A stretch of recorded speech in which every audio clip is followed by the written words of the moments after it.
Good morning, everybody. Stu Smith here, going live. Hope you guys are well. I am here on this Monday morning after a big track workout. Mm, Feeling my legs already. Uh, but we are going to talk a little bit about how to restart your fitness or get started for the first time. Because the answer is the same for many people who um, are struggling with getting started or wondering how to get started. There's usually a spectrum. You have people who have never done anything before physically. That's an interesting journey, but it's a completely doable one. And the answer is the same. For folks who have maybe been working out but had some time off due to life situations, illness, injury, busy, things happen. And then the other one is a more advanced level, trying to figure out how do I get started on this new career idea goal that I have of doing something very hard, like spec op selection, and maybe you've been an athlete all your life. There's a big spectrum there, but the answer is typically the same. And in fact, I wrote an article on it. It's up on StuSmithFitness.com right now. How to restart your fitness, rebuild habits first, then focus on specific goals. So, assess yourself. Where are you? So, like, do something as basic as walking for 20 minutes. Can you handle that? Like, if you're a new guy, right? Take a fitness test if you're preparing for a spec op selection. If you've recovered from an injury, test out that injured area on the body. If it's a knee, can you do a squat? Can you walk up and down stairs? So actually assess yourself and see where you are. And what that usually tells you is it will tell you the truth. And you got to listen to the truth because you may need to treat yourself like a beginner. And that is hard to do if you have not been a beginner for many, many years. And let's say you injured yourself or you got really sick, you don't want to jump right back into where you left off. That's just going to be a recipe for some serious pain and maybe even prolonged injury. Now you're going to be in the overuse injury area of that training spectrum. So we got to start off like treat yourself like a beginner. And same for the advanced guy who is trying to go into spec ops. You might need a phase one type training program that will help you build a base of training. And I don't have a phase. Oh, I got one. Phase one. There we go. Phase one workout program that is a PST based. This is just for the Navy guys, but it's also, Air Force can use that one. I have Army PFT programs or CFT programs in there that might be where you should start before you go into the spec ops specifically training for that.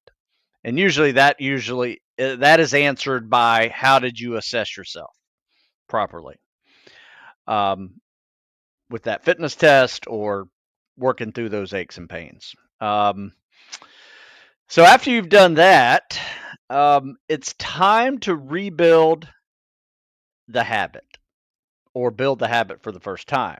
And I always tell myself or tell my folks who's training with me as well as myself, if you're not assessing, you're just guessing. And if it's not on the schedule, it doesn't exist. So probably one of the most important keys to your success will be to turn your fitness into a habit. And that usually requires consistency in the same day, same time of day, doing something, in a system that makes sense for whatever goal that is. Once again, it could be walking 20 minutes and doing some stretches afterwards for a beginner for a month. every single day.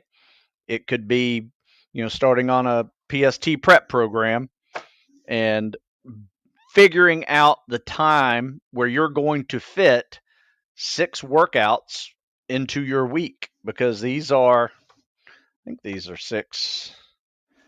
Yeah, like the weeks are set up like this: 3 on one page, 3 on the next page. And, there's some easy days in there too, and a day off. Your goal is to somehow fit 6 workouts into your training week. And that takes some practice. It takes some, figuring out that time and sticking to it. At first, you're going to be motivated, and eventually you will not feel like doing it because you're tired, you're sore, you may have not slept well, and may not have eaten well. And that's when never quit mindset comes in. um, but yeah, that's when you do things when you start getting to a level where you're working out, even though you don't feel like it. That's where the magic happens. That's when you turn motivation into discipline, and discipline becomes mental toughness. And so therein lies the journey that you're trying to create for yourself. Whether you are a beginner just trying to get in shape, you still need that process, the same process as someone who is an active athlete who is trying to go into a spec ops world. You still need that process of going from, I'm somewhat motivated to get started, I need to build some consistency by creating this habit, and I need to do it even when I don't feel like it. So that is the journey, and that is the answer. So the full article's over on Stu Smith Fitness. It's pretty basic with some very beginner programs in there, like calisthenics and cardio, the 90-day beginner plan, tactical fitness over 40 series, the ageless athlete, and then there's some spec ops programming underneath it where you can see, where you can take your journey. Oh, let's see. Couple questions. Let's get into some. Looks like you guys are already posting. Let's see. How much would training from a half marathon to a full marathon delay prepping for an SF selection? I'm not understanding. Oh, how much would it delay prepping for FF selection? I don't know. I think you could probably mix it in there. Um, you would just be kind of, instead of doing a long ruck at the end of the week, you're just going to focus on a long run. It'll change your cycle, but maybe you need a cycle of less load bearing and less lifting, and you get into a cycle of calisthenics and cardio. Just do it for 6-12 weeks. Go from half marathon to full marathon and get that over with, and then get back into lifting and load bearing again. But there's nothing wrong with cycling through the year where you focus on load bearing and training hard, and then you focus on calisthenics and cardio and work on muscle stamina and endurance. And then eventually you can put it all together and maintain everything that at that high level, right before selection is where you want to be. Does that make sense to you, David? Let's see. If you're coaching someone trying to lose 20 plus pounds, are you recommending body or free weight workouts? Both, or either or. So resistance training is very important to that weight loss. You're just going to burn more calories with that, but cardio is too. If someone's trying to lose 20 pounds, they may need to work on their cardiovascular system as well, just for general health purposes. But it will also give them some endurance and muscle stamina to handle longer workouts in the process. But I typically, if you're a beginner, okay, here's where the difference is, Scurvy Shyster. The difference is, if you're a beginner, I usually have them actually do beginning workouts with basic calisthenics and dumbbell work for their resistance training. Kind of build a foundation with that. Then, after they've done that with a little bit of cardio mixed in, we start lifting heavier weights. So it's a cycling process for me. And 20 pounds usually isn't that difficult to lose. First 10's easy, last 10's a little more difficult.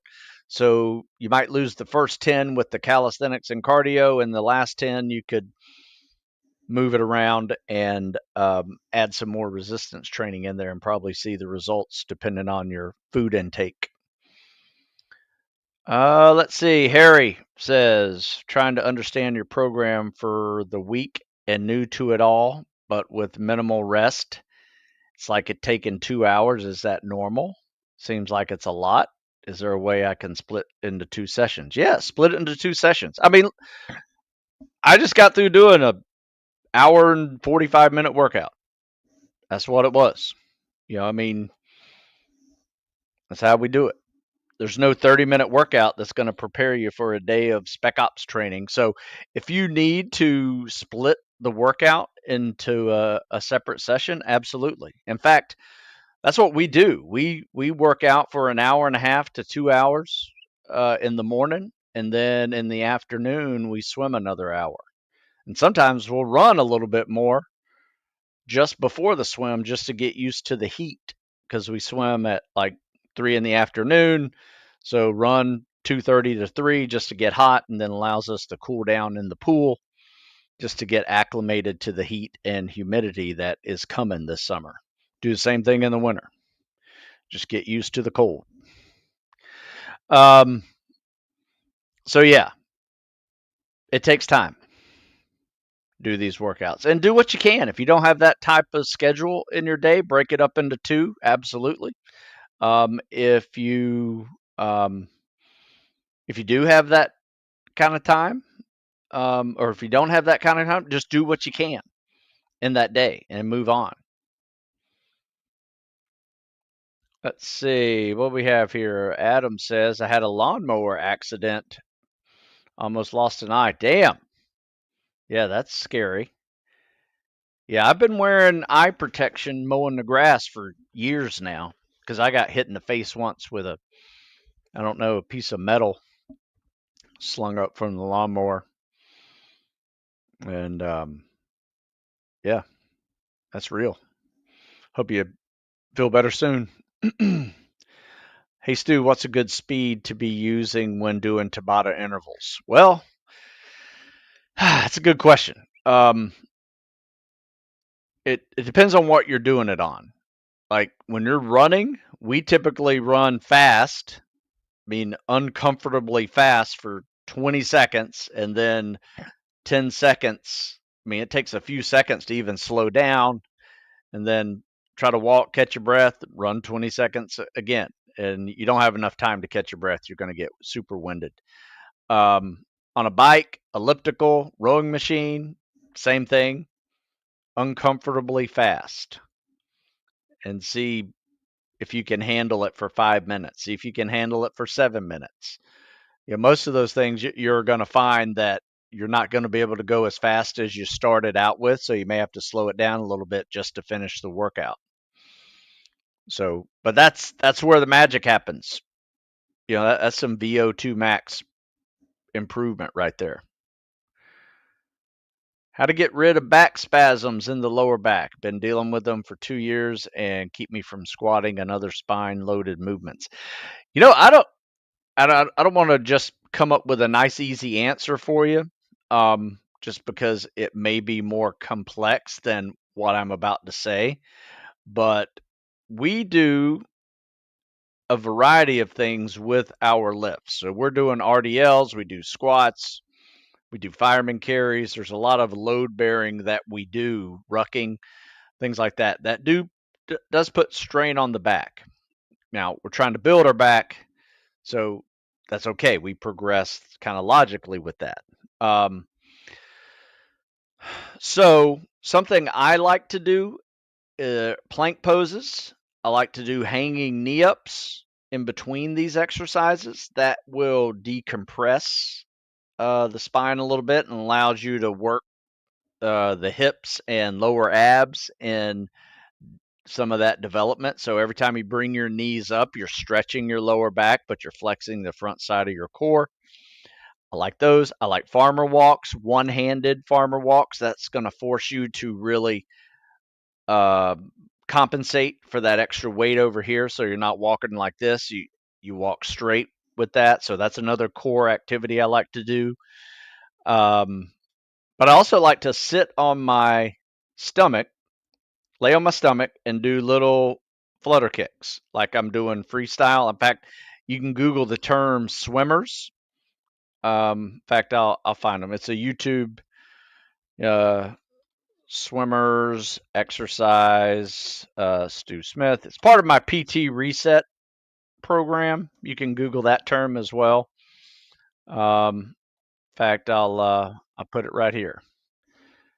Put it in this link over here on Instagram, and I'll put a link over here.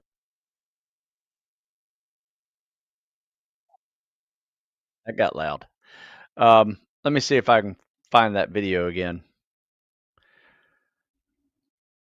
In fact, I'll show it to you real quick so you don't even have to look it up. So here we go. So on YouTube, it is called the swimmer exercise. Oh, by the way, this is also on my free Navy SEAL exercise app. There's over 120 videos like this, all on your phone, and you can download it.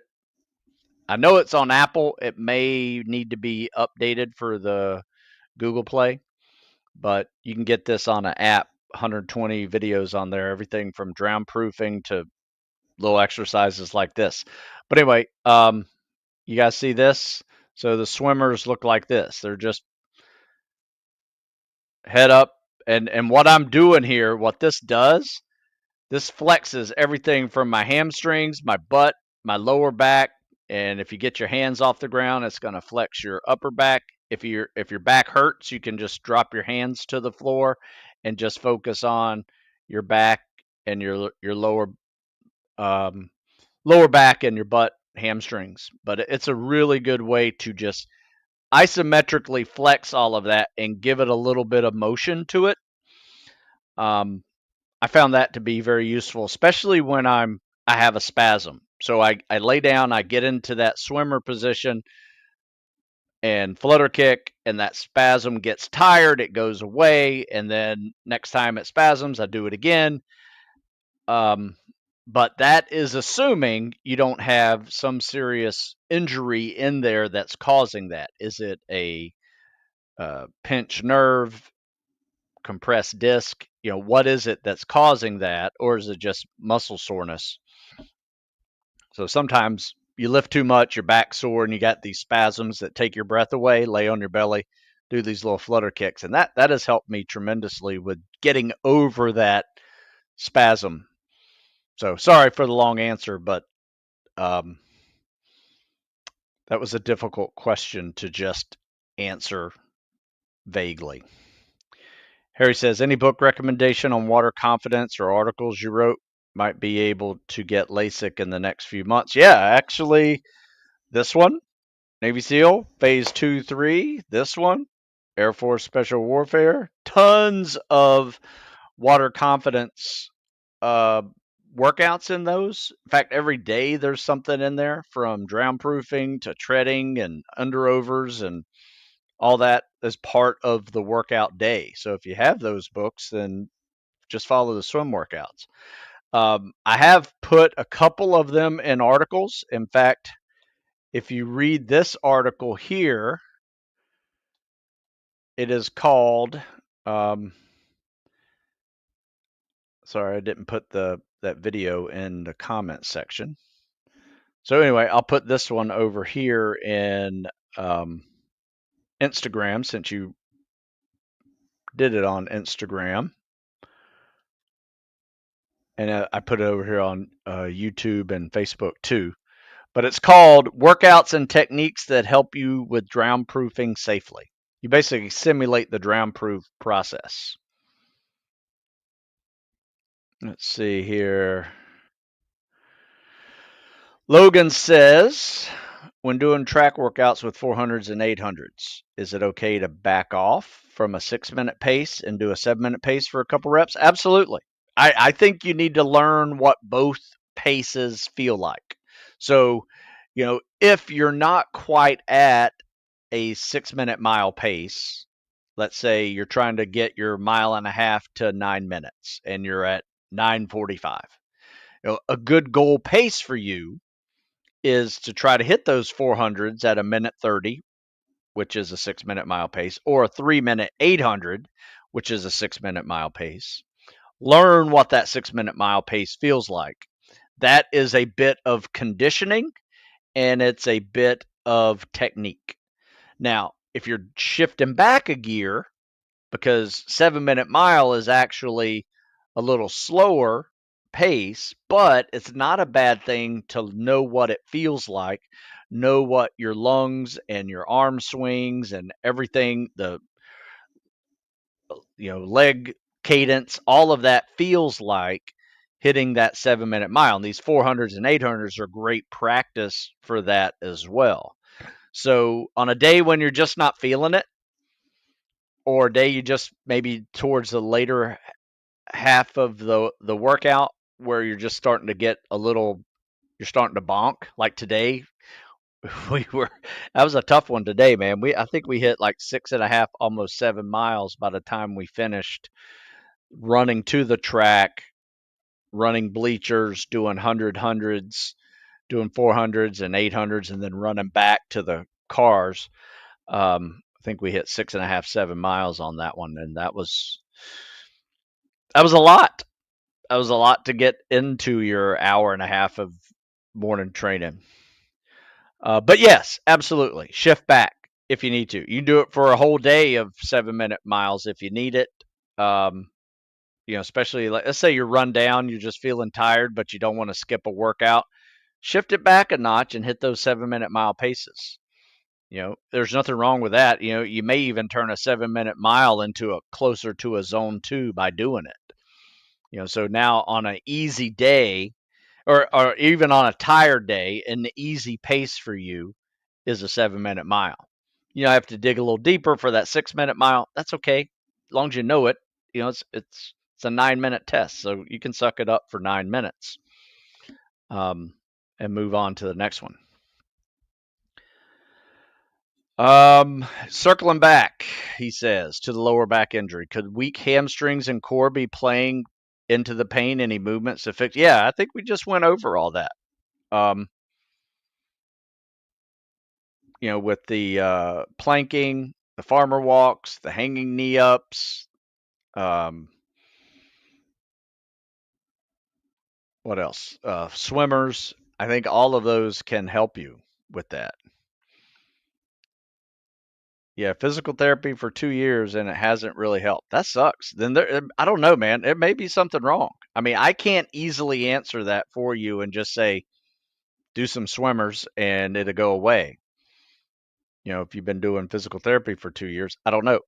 Maybe you're doing something wrong. I just can't tell you a good answer for that. But put it this way, if I had spasms in my lower back, I would do probably three things. I would plank and swimmer to get it tired. I would, when I do some RDLs with some lightweight, like light kettlebell stuff, just to work the back, and I would do some hanging knee ups. So I hope that better answers it for you. But if it hurt for 2 years, I'd probably go see a doctor. Like get an MRI done on something because you may have something really wrong with it.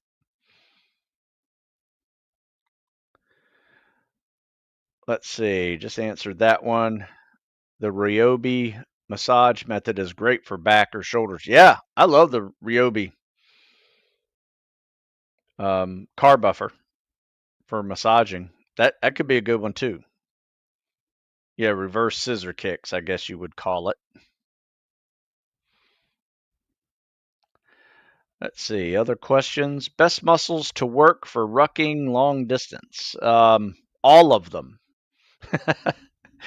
sorry, sorry to be vague, but I mean, if you think about what you are doing when you are rucking, you are adding weight to your shoulders, which will affect everything beneath your shoulders, mainly your core, hips, and legs and feet, um, and your heart and lungs.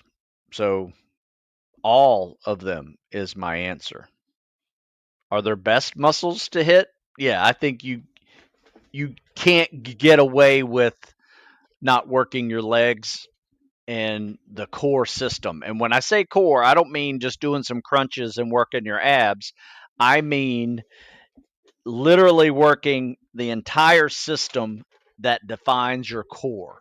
And that is your hips, your lower back, your spine, all the muscles that connect to your spine, which means front, back, side, wrapped around, all of them, all the way up to your neck and your shoulders. Your shoulders to your hips is your core. That's the core system that you need to work, most importantly for rucking, but you also need strong legs as well.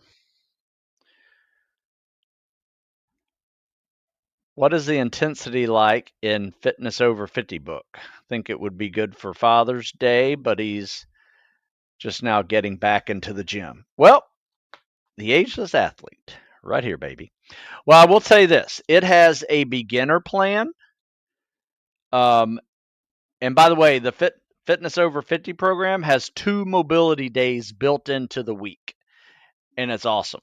It has an intermediate plan, and then it has what I did in my 55th year on this earth. And I just wrote it down. I said, if you want to go advanced, this is what I would call advanced. So it kind of progresses you through that process from um, beginner, intermediate, advanced. But no matter what phase you're on, you still have 2 mobility days per week. And let me tell you, when you're older, it is life changing. Now, when you're younger, I highly recommend doing mobility days too because it helps with shoulder streamlining. When you're swimming, you're not swimming like a banana because your traps are too tight and your lats are too tight and you can't straighten your arms because your biceps are too tight. Mobility matters for how well you swim straight and streamline. Also helps when you're treading because your hips, knees, and ankles need to be loose enough to actually do a full range of motion kicking. Otherwise, you're not kicking with the amount of power that you could have had by just being a little more mobile. So I sell mobility to the younger guys with the swimming and the treading ability.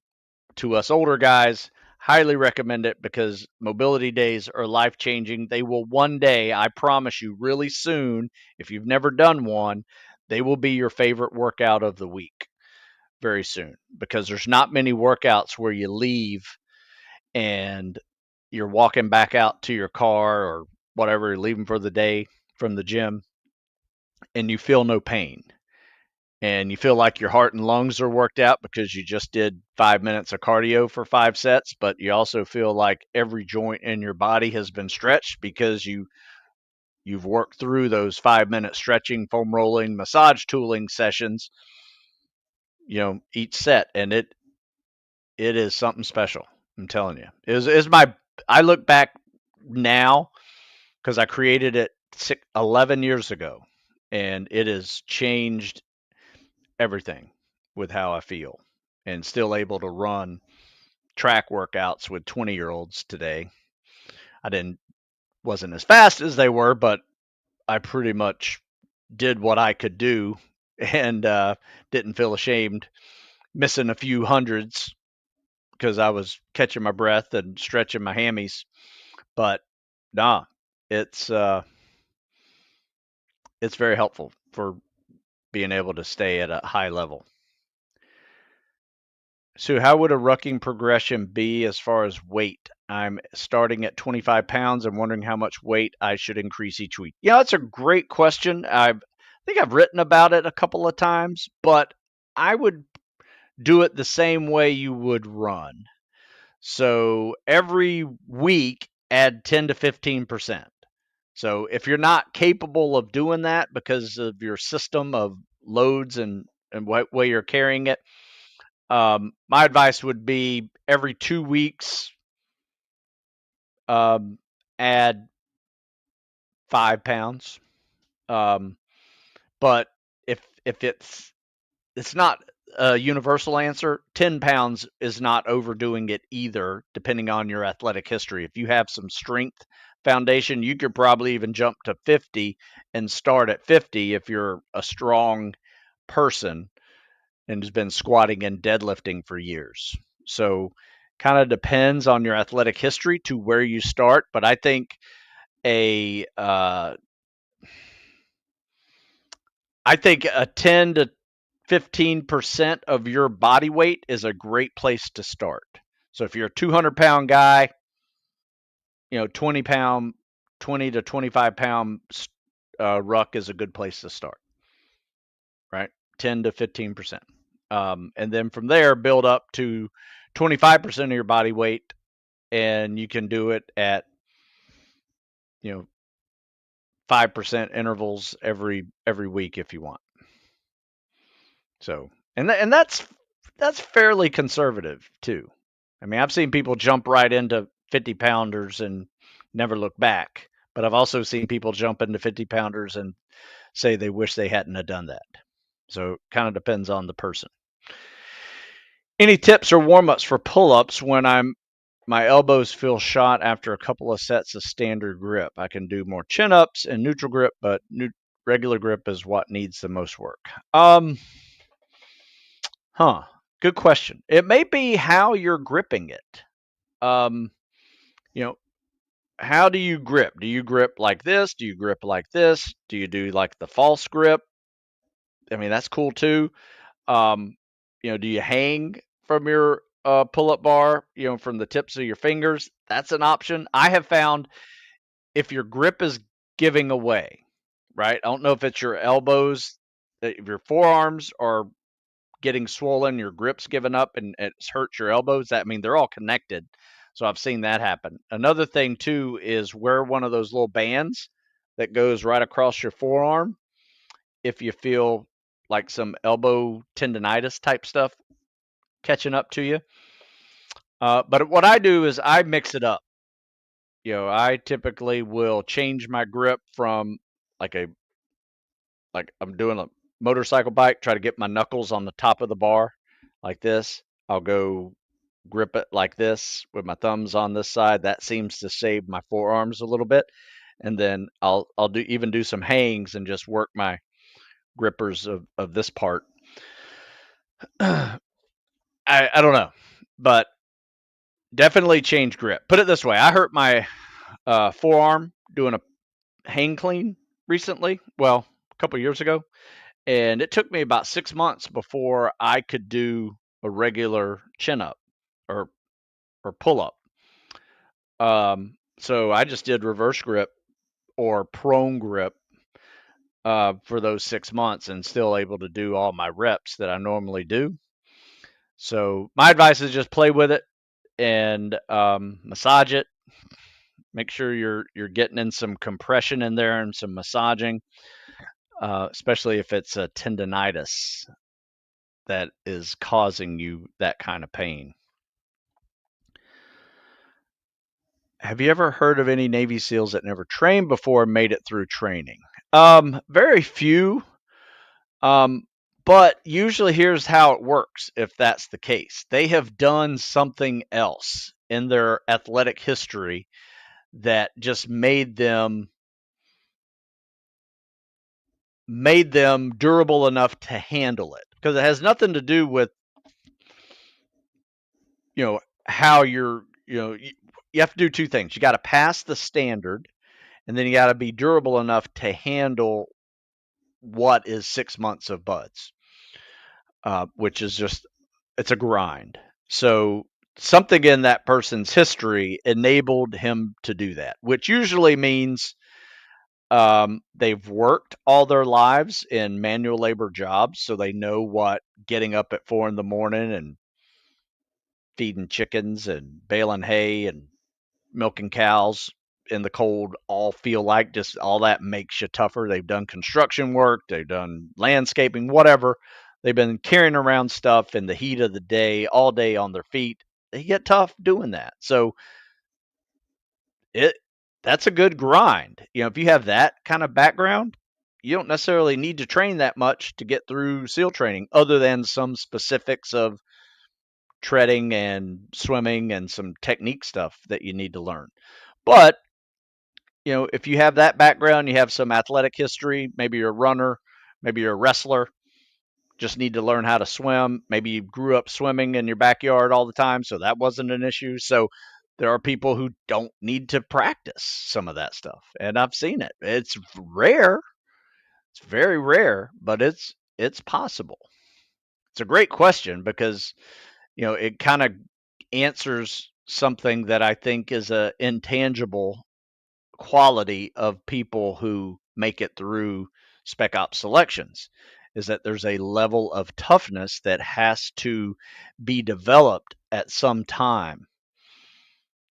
And there's a level of how quickly you can learn new new skills and replicate them at a high level, whether that is swimming or treading or tying knots or drown proofing or life saving.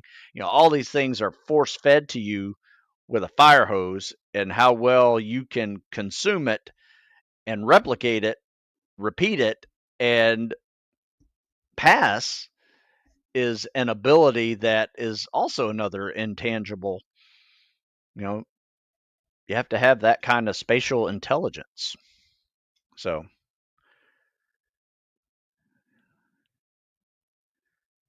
let's see. I didn't want to believe that you need mobility as a former pro athlete, college athlete, marathon runner, but as you age, you need mobility to stay great. Yeah, yeah, and you also need mobility just to get through some of these techniques and skills. Let's see. Buckyball says, "How much rest time should I do when doing your workout? Should I always push to get as little rest as possible and work and get used to the lactic acid?" Advice: yes, if you can, try to make your rests an active rest, meaning you're doing something other than sitting in between sets. So that can look like a variety of things. That can look like you're pulling out flutter kicks or sit ups or some type of core activity, planking as your rest, or it could be you're jogging or riding a bike for 2 to 5 minutes in between sets as a rest. That's how we set it up. I mean, very rarely are we sitting around. The only times we sit around to actually rest is when we're lifting very heavy.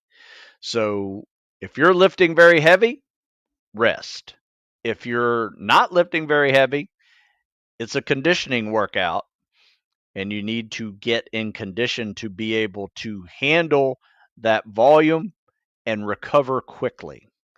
So think about this. When you build up to a level where, let's say you're doing a pyramid and you run 400 every set. So 19 400s is, almost 5 miles of running, but that is your rest in between sets.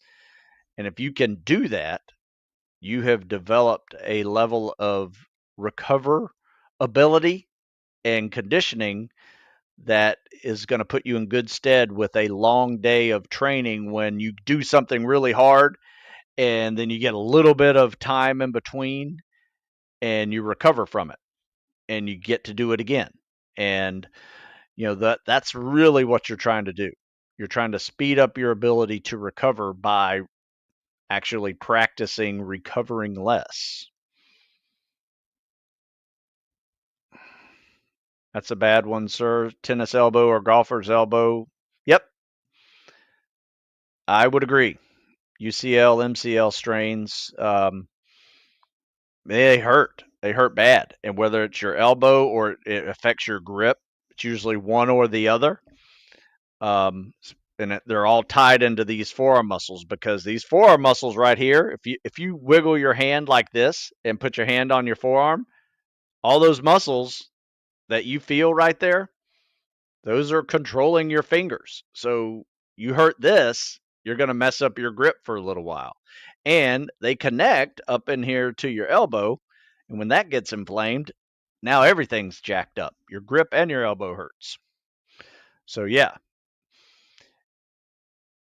gotta be smart about it. I'm 37, used to play rugby. Me too.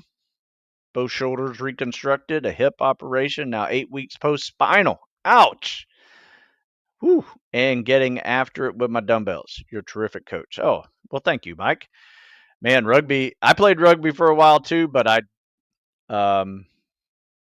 I've had those injuries, shoulder injuries, spine injuries, hip injuries, but luckily I only needed one of them to have surgery. So hang in there.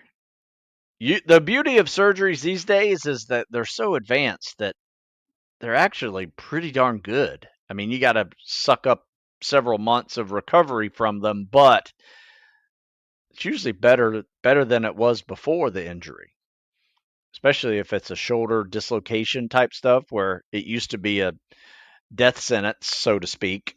Like you would be disqualified for going to buds if you had a labrum tear. Now, labrum tear surgeries are so advanced that it can keep the shoulder in its joint where it used to not be able to. So, what program would you recommend for someone finishes going through their designated boot camp? Well, it depends what service you're in.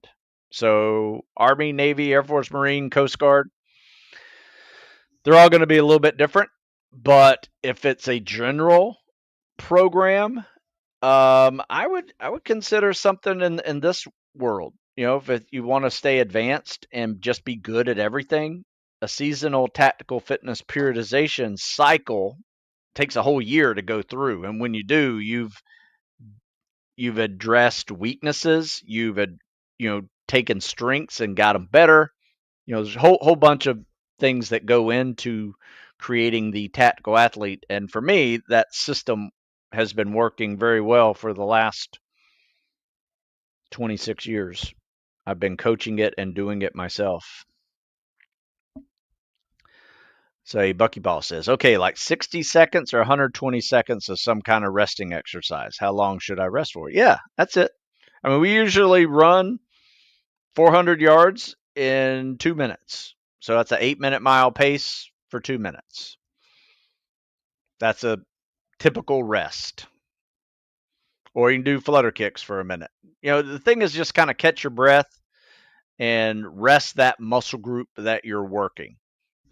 Usually in the pyramid, it's set up in a way where you're resting muscle groups with different exercises. So you go from pull-ups to push-ups to squats, abs, dips, circuit through that, in a pyramid, and you go back up, go for a little jog for 2 minutes, come back, and you're doing a push-pull leg ab circuit that works pretty well as far as an active recovery by working something different. Let's see. Honestly, I was worried about the spinal, but am now in less pain. That's good. That's awesome. I remember you saying you played rugby in Naval Academy. Yep, I did. Played in college and then a little bit after college, but not much because I was always broken or had stitches or staples in me that I just decided to stop. Ankle sprains too got me. Eventually, I had an ankle surgery.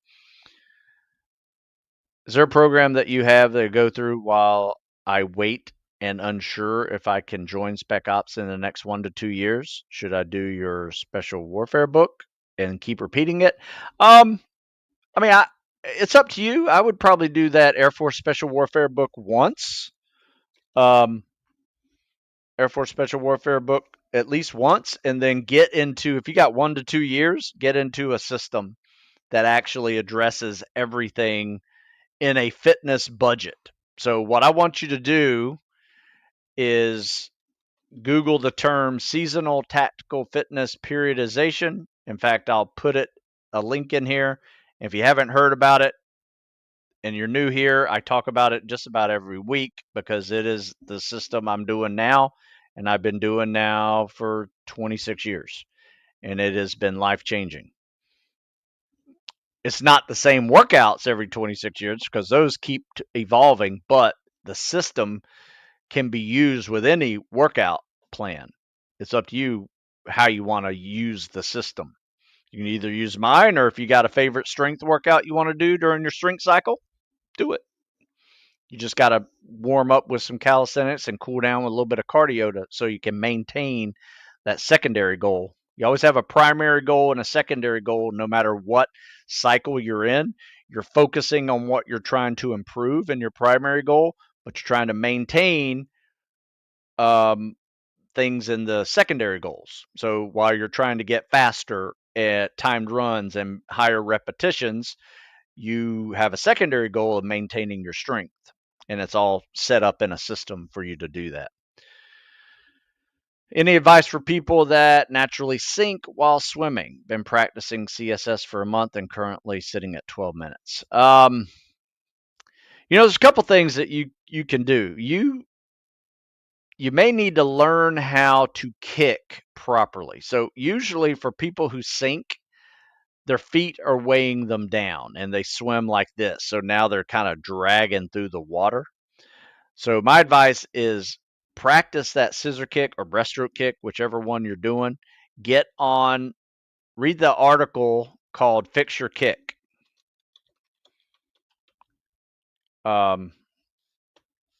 Stu Smith. Fix Your Kick, Stu Smith. It's called CSS Help, Fix Your Kick. And there's a little kickboard drill in there. And it will tell you real quick if your kick's working or not. If you can't glide for 2 seconds after you kick, then your kick is probably what's causing your sinking.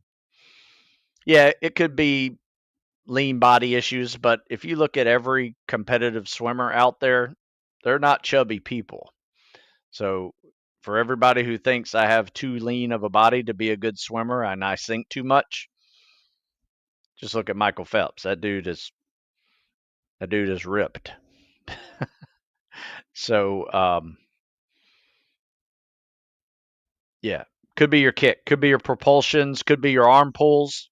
Needs to be a freestyle catch. But if you read that article, it may help you. And if you've only been practicing it for a month, these type of things are very common in that first month. But watch some more videos and send me a video. I'll critique it for you. In fact, tomorrow's show is nothing but Q&A and CSS critiques. So if you send me some CSSs, I will critique them. How much protein should you eat per day? I was eating vegetarian diet and fell behind, now buying eggs. There's all kinds of equations out there, how much you should eat during the day. For most people, it's an equation for body weight. So depending on your body weight, you actually, put in 5, what is it? 150-pound person. So let's say if you're a 150-pound person, a third of your body weight is protein. So 54 grams per day. That's a very low dosage for people who are sedentary. If you're active duty, it's going to be closer to almost like pound for pound. Not quite. So, somewhere between 100, if you're a 200-pound, 150 to 200-pound guy, somewhere between 100 150 grams of protein is in there. So, yeah, all you got to do is look up protein equation per body weight, and it will give you a good good equation to figure that out. And it really depends on your activity and your goals. So older people who don't do anything need less protein, but they need protein. And same for um, same for active duty guys or active people. They need more protein because they're just more active. So there you go. How do you personally prepare nutritionally before workout? I usually just have some habits that I use before a workout. I drink a big thing of water. I usually in the summer I'll put electrolytes in there just to be ahead of the game. I'll eat a banana and some fruit, and that's usually what I do for my pre-workout food. And I'll bring some with me just in case halfway through a long workout I'm starting to feel lightheaded, grab some more carbs and finish up that workout. And then I have a real breakfast of, high protein, more fruits and vegetables, some meat in there as well. Yeah, a lot of people say a gram per pound. Some people are just a little under that. It really kind of depends. Depends on your activity level and your goal. Um, what are your thoughts on using jumping rope for cardio? I think it's great. In fact, we have a couple we use. Um, it's a great 2 minute rest uh, drill. if you can do it for 2 minutes, it's a great little resting exercise in between other activities. Um, Currently doing your PST cycle, focusing on pyramid, superset, and max set workouts. What kind of week over week progress should I see in push ups and pull ups? It depends. Depends on where you are now. Yeah, I've seen people double their push ups, but they were at like 40 or 50 and then they got to 80 to 100. So in a month or so, a month or 6 weeks, typical. I've seen people stuck in the low teens in pull ups and within 6 weeks, 4 to 6 weeks, in the 20s. So is that what you're looking at? That's typical gains. Now, if you're in your 20s, you're trying to get up to 30s, that's a different animal. I'd say one, it's not needed, um, but it will require a little more volume and bigger sets. So that max rep set workout is kind of the go-to for those type of events where you get 100 pull-ups and you do it in as few sets as possible, and you try to build up to 4 sets to get that 100 reps of pull-ups. And then when that gets a little bit easier, you try to do it in 3 sets.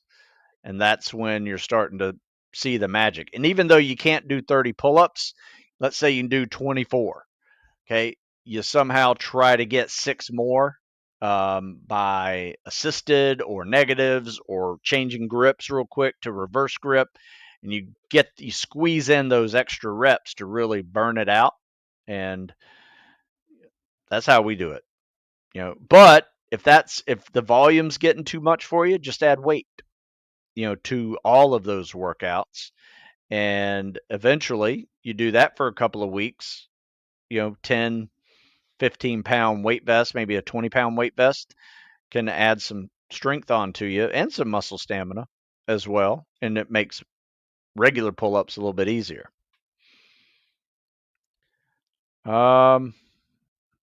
Keep in mind the FDA allows up to 20% off on what the label says. Yeah, good point. So it may say 20 grams of protein and it may only be 16. Yeah, that's true. Does your boot camp theory really work? Yeah, I wouldn't put it out there for people to use for free if it didn't. But in fact, if you're wondering what he's talking about, it's really a push-up, pull-up protocol that you need to follow the directions Otherwise, I've seen people screw it up. But if you follow the directions in the charts in this article here, I'll put it over here on Instagram as well.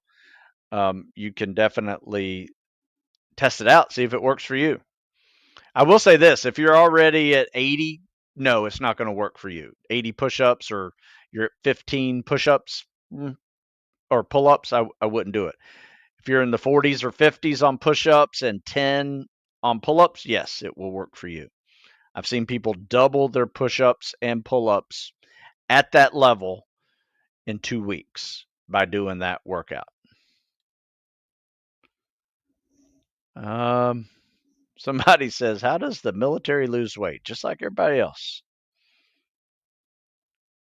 If I came up for a Heroes of Tomorrow program, how much swim instruction would there be? We swim 5 days a week for an hour, sometimes a little over. So if you go to the heroesoftomorrow.org webpage, you'll see our schedule and you can figure it out. We swim at 3 o'clock every day. We can stick around a little bit longer if we need to, but we're usually done in an hour. All right, folks, I got to run. Got to get going with work. I hope you guys have a good day and good start to the week. I will be back tomorrow, show some CSS videos, and take your questions again. So great questions today. Yep.